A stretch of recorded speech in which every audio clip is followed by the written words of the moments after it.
Hi darlings, ನೀವೇನಾದರೂ graduate ಆಗಿ engineer basis ಮೇಲೆ ಜಾಬ್ನ ಹುಡುಕ್ತಾ ಇದ್ದರೆ ಇದೀಗ NTPC ಲಿಮಿಟೆಡ್ನಲ್ಲಿ ಇದೀಗ ವೇಕೆನ್ಸೀಸ್ ಅನ್ನೋದು ಖಾಲಿ ಇದ್ದು ಅಸಿಸ್ಟೆಂಟ್ ಆಫೀಸರ್ನ ವೇಕೆನ್ಸೀಸ್ ಅನ್ನೋದು ಖಾಲಿ ಇರುತ್ತೆ. ಇನ್ನು ಈ ಒಂದು ವೇಕೆನ್ಸಿಗೆ ಅಪ್ಲೈ ಮಾಡಲು ಈಗಾಗಲೇ ಶುರುವಾಗಿದ್ದು ಈ ಒಂದು ವೇಕೆನ್ಸಿಗೆ ಮಿನಿಮಮ್ ಸ್ಯಾಲ್ರಿ 30,000ದಿಂದ ಶುರುವಾಗ್ತಾ ಇರುತ್ತೆ. ಸೊ ಯಾರೆಲ್ಲ ಇಂಟ್ರೆಸ್ಟ್ ಇದ್ದು ಅಪ್ಲೈ ಮಾಡಬೇಕಂತ ಎಲಿಜಿಬಿಲಿಟಿ ಇರೋವಂಥವ್ರು ಅಪ್ಲೈಯನ್ನು ಆನ್ಲೈನ್ ಮೂಲಕ ಮಾಡ್ಬೋದಾಗಿದ್ದು, ಅಪ್ಲೈ ಮಾಡುವಂಥವ್ರು ಕ್ಲಿಯರಾಗಿ ಈ ಒಂದು ವಿಡಿಯೋನ ನೋಡಿ ಮತ್ತು ಬೇರೆ ಏನು ಎಲಿಜಿಬಿಲಿಟಿ ಅಂತ ತಿಳ್ಕೊಬೇಕಾಗಿರುತ್ತೆ. ಹಾಗೆ ನಮ್ಮ ಚಾನಲ್ ಪ್ಲೀಸ್ ಸಬ್ಸ್ಕ್ರೈಬ್ ಮಾಡಿಕೊಂಡು ಸಪೋರ್ಟ್ ಮಾಡ್ಕೊಳ್ಳಿ. ಇನ್ನು ಈ ಒಂದು ವೇಕೆನ್ಸಿ ಬಂದು ನ್ಯೂ ದೆಹಲಿಯಲ್ಲಿರೋ ಬ್ರಾಂಚ್ನಲ್ಲಿ ವೇಕೆನ್ಸೀಸ್ ಖಾಲಿ ಇರುತ್ತೆ. ಇನ್ನು ಅಪ್ಲೈ ಮಾಡುವಂಥ ಅಫಿಷಿಯಲ್ ವೆಬ್ಸೈಟ್ ಆದಂಥ www.ntpc.gov.in ಈ ಒಂದು ಅಫಿಷಿಯಲ್ ವೆಬ್ಸೈಟ್ನ ಮೂಲಕ ಅಪ್ಲೈನ ಮಾಡಬಹುದಾಗಿರುತ್ತೆ. ಹಾಗೆ ಈ ಒಂದು ವೇಕೆನ್ಸಿ ಬಂದು ಎಕ್ಸಿಕ್ಯೂಟಿವ್ ಆಗಿ ಎನ್ವಿರಾನ್ಮೆಂಟ್ ಮ್ಯಾನೇಜ್ಮೆಂಟ್ನಲ್ಲಿ ವೇಕೆನ್ಸೀಸ್ ಅನ್ನೋದು ಖಾಲಿ ಇದ್ದು ಒಟ್ಟು 20 ವೇಕೆನ್ಸೀಸ್ ಮಾತ್ರ ಖಾಲಿ ಇರುತ್ತೆ. ಈ ಒಂದು ವೇಕೆನ್ಸಿಗೆ ಬೇಕಾಗಿರುವಂಥ ಕ್ವಾಲಿಫಿಕೇಷನ್ ಬಂದು ಗ್ರ್ಯಾಜುಯೇಷನ್ ಇನ್ ಇಂಜಿನಿಯರಿಂಗ್ ಮುಗಿಸಿರುವಂಥವ್ರು ಅಟ್ಲೀಸ್ಟ್ 60% ಪಾಸ್ ಆಗಿರಬೇಕಾಗಿರುತ್ತೆ, ಅಥವಾ graduation with 60% with PG degree ಅಥವಾ PG diploma MSc MTech in environment engineering ಮುಗಿಸಿರುವಂಥವ್ರು ಯಾರೆಲ್ಲ ಇದ್ದರೂ ಅಪ್ಲೈನ ಮಾಡ್ಬೋದಾಗಿರುತ್ತೆ. ಅದು ಕೂಡ 60% ಮಾರ್ಕ್ಸ್ನೊಂದಿಗೆ ಇರೋವಂಥವ್ರು. ಇನ್ನು ಈ ಒಂದು ವೇಕೆನ್ಸಿಗೆ ಅಪ್ಲೈ ಮಾಡೋದಕ್ಕೆ ಮಿನಿಮಮ್ ಏಜ್ ಇರೋದಿಲ್ಲ, ಬಟ್ ಮ್ಯಾಕ್ಸಿಮಮ್ ಏಜ್ ಬಂದು 30 ವರ್ಷ ಆಗಿರುತ್ತೆ. ಪ್ಲಸ್ ಏಜ್ ರಿಲ್ಯಾಕ್ಸೇಷನ್ ಕೂಡ ಸಿಗ್ತಾ ಇರುತ್ತೆ. ಇನ್ನು ಇದರಲ್ಲಿ ಮಿನಿಮಮ್ ಸ್ಯಾಲ್ರಿ 30,000ದಿಂದ ಶುರುವಾಗ್ತಾಯಿದ್ದು ಮ್ಯಾಕ್ಸಿಮಮ್ 1,20,000ವರೆಗೂ ನಿಮಗೆ ಸ್ಯಾಲ್ರಿನ ನೀಡ್ತಾರೆ. ಇದ್ರ ಜೊತೆಗೆ ನಿಮಗೆ ಬೇರೆ ಅದರ್ ಅಲವೆನ್ಸಸ್ ಕೂಡ ಕೂಡಿರುತ್ತೆ. ಇನ್ನು ಇದರಲ್ಲಿ ನೀಡಿರೋಂಥ 20 ವೇಕೆನ್ಸಿಯಲ್ಲಿ EWS UR OBC SC ST ಕ್ಯಾಟಗರಿಗೆ ಎಲ್ಲರಿಗೂ ಕೂಡ ರಿಸರ್ವೇಷನನ್ನು ಮಾಡಲಾಗಿದ್ದು, ಜೊತೆಗೆ PWBD ಕ್ಯಾಟಗರಿ ಕೂಡ ಅಪ್ಲೈನ ಮಾಡ್ಬೋದಾಗಿರುತ್ತೆ. ಅವ್ರಿಗೂ ಕೂಡ ಸಪ್ರೇಟಾಗಿ ರಿಸರ್ವೇಷನ್ ಅನ್ನೋದು ಇರುತ್ತೆ. ಇನ್ನು ಇದರಲ್ಲಿ ಜಾಯ್ನಿಂಗ್ ಪ್ರೋಸೆಸ್ ಬಂದು ನಿಮಗೆ ಎಕ್ಸಾಮಿನೇಷನ್ ಇರುತ್ತೆ, ಡಾಕ್ಯುಮೆಂಟ್ ವೆರಿಫಿಕೇಷನ್, ಮೆಡಿಕಲ್ ಸರ್ಟಿಫಿಕೇಟ್ಸ್, ಹಾಗೆ ಇಂಟರ್ವ್ಯೂ ಮೂಲಕ ನಿಮ್ಮನ್ನು ಆಯ್ಕೆ ಮಾಡಲಾಗುತ್ತೆ.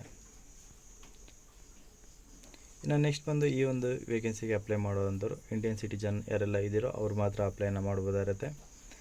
ಇನ್ನು ಅಪ್ಲೈ ಮಾಡೋವಂಥವ್ರಿಗೆ ಏಜ್ ರಿಲ್ಯಾಕ್ಸೇಷನ್ ಬಂದು ಯಾರೆಲ್ಲ SC ST ಇದ್ದೀರೋ ಅವ್ರಿಗೆ 5 years, OBC ಇರೋವಂಥವ್ರಿಗೆ 3 years ಮತ್ತು PWBD ಕ್ಯಾಟಗರಿಗೆ ಅಪ್ ಟು 10 yearsವರೆಗೂ ಏಜ್ ರಿಲ್ಯಾಕ್ಸೇಷನ್ ಅನ್ನೋದಿರುತ್ತೆ.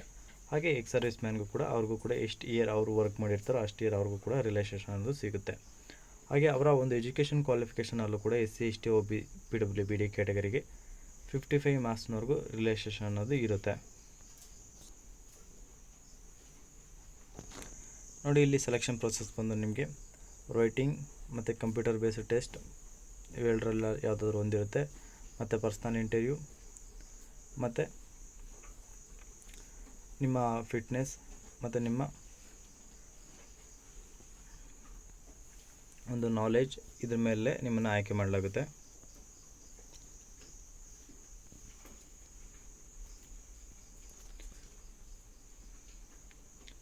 ಇನ್ನು ನೆಕ್ಸ್ಟ್ ಬಂದು ನಿಮಗೆ ಆಲ್ರೆಡಿ ಹೇಳಿದಾಗೆ ಈ ಒಂದು ಅಫಿಷಿಯಲ್ ವೆಬ್ಸೈಟ್ನ ಮೂಲಕ ಅಪ್ಲೈನ ಮಾಡ್ಬೋದಾಗಿದ್ದು, ಏನಾದರೂ ಎಂಕ್ವೈರಿ ಅಥವಾ ಏನೇ ಫರ್ದರ್ ಇನ್ಫಾರ್ಮೇಷನ್ ಇದ್ದರೂ ಆ ಒಂದು ಅಫಿಷಿಯಲ್ ವೆಬ್ಸೈಟಲ್ಲಿ ನೀವು ಚೆಕ್ ಮಾಡ್ಬೋದಾಗಿರುತ್ತೆ.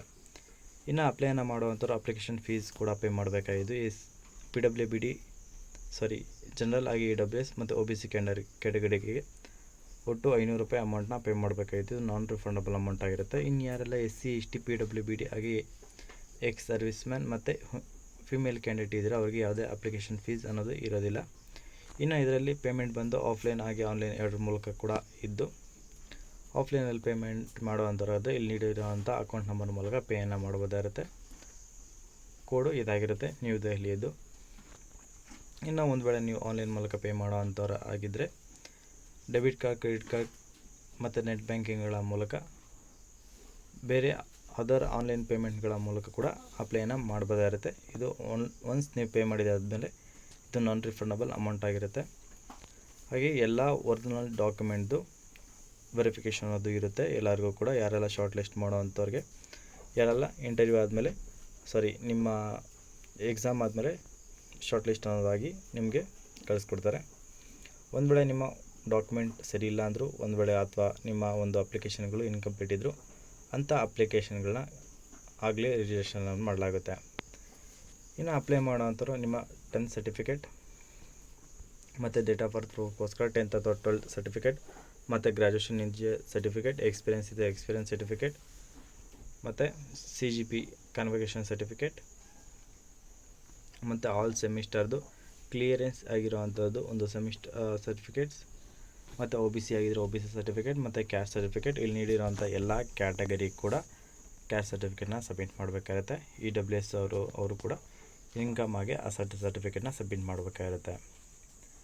ಇನ್ನು ನೆಕ್ಸ್ಟ್ ಬಂದು ಇದರಲ್ಲಿ ಅಪ್ಲೈ ಮಾಡುವಂಥವ್ರು ಆಲ್ರೆಡಿ ಅಪ್ಲೈ ಮಾಡೋಕ್ಕೆ ಶುರು ಮಾಡಲಾಗಿದ್ದು ಇದೇ ತಿಂಗಳು ಮೇ 22ನೇ ತಾರೀಕು ಅಪ್ಲೈ ಮಾಡಲು ಕೊನೆಯ ದಿನಾಂಕ ಆಗಿರುತ್ತೆ. ಸೊ ಯಾರೆಲ್ಲ ಇಂಟ್ರೆಸ್ಟ್ ಇದ್ದು ಅಪ್ಲೈ ಮಾಡೋವಂಥವ್ರು ಬೇಗ ಅಪ್ಲೈನ ಮಾಡಿ. ಈ ಒಂದು ವೇಕೆನ್ಸಿಗೆ ನಿಮಗೆ ಫ್ರೆಷರ್ ಹಾಗೆ ಎಕ್ಸ್ಪೀರಿಯನ್ಸ್ ಇಬ್ಬರು ಕೂಡ ಅಪ್ಲೈನ ಮಾಡ್ಬೋದಾಗಿದ್ದು ಅಪ್ಲೈ ಮಾಡುವಂಥವ್ರು ಬೇಗ ಅಪ್ಲೈ ಮಾಡಿ ಅಂತ ಹೇಳ್ತಾ, ಸೊ ಇದಾಗಿರುತ್ತೆ ಇವತ್ತಿನ ವಿಡಿಯೋ. ಈ ಒಂದು ವಿಡಿಯೋದ ಬಗ್ಗೆ ನಿಮ್ಗೆ ಏನಾದರೂ ಡೌಟ್ ಇತ್ತಪ್ಪ ಅಂದರೆ ಕಮೆಂಟ್ ಮಾಡಿ. ಹಾಗೆ ಕೆಲಸ ಹುಡುಕ್ತಿರೋ ಅಂಥವ್ರಿಗೆ ಈ ಒಂದು ವಿಡಿಯೋ ಇಷ್ಟ ಆದರೆ ಲೈಕ್ ಮಾಡಿ, ಶೇರ್ ಮಾಡಿ ಅಂತ ಹೇಳ್ತಾ, ಯಾರೆಲ್ಲ ಅಪ್ಲೈ ಮಾಡ್ತಿರೋ ಈ ಒಂದು ವೇಕೆನ್ಸಿಗೆ ಅವ್ರಿಗೆ ನನ್ನ ಕಡೆಯಿಂದ ವೆರಿ ಆಲ್ ದ ಬೆಸ್ಟ್ ಅಂತ ತಿಳಿಸ್ತಾ, ಇದೇ ಥರದ ಹೆಚ್ಚಿನ ಉದ್ಯೋಗ ಮಾಹಿತಿಗಾಗಿ ತಪ್ಪದೆ ನಮ್ಮ ಚಾನಲ್ ಸಬ್ಸ್ಕ್ರೈಬ್ ಮಾಡಿಕೊಂಡು ಪ್ಲೀಸ್ ಸಪೋರ್ಟ್ ಮಾಡಿ ಅಂತ ಕೇಳ್ತಾ ಇದ್ದೀನಿ. ಎಲ್ಲರಿಗೂ ಧನ್ಯವಾದಗಳು.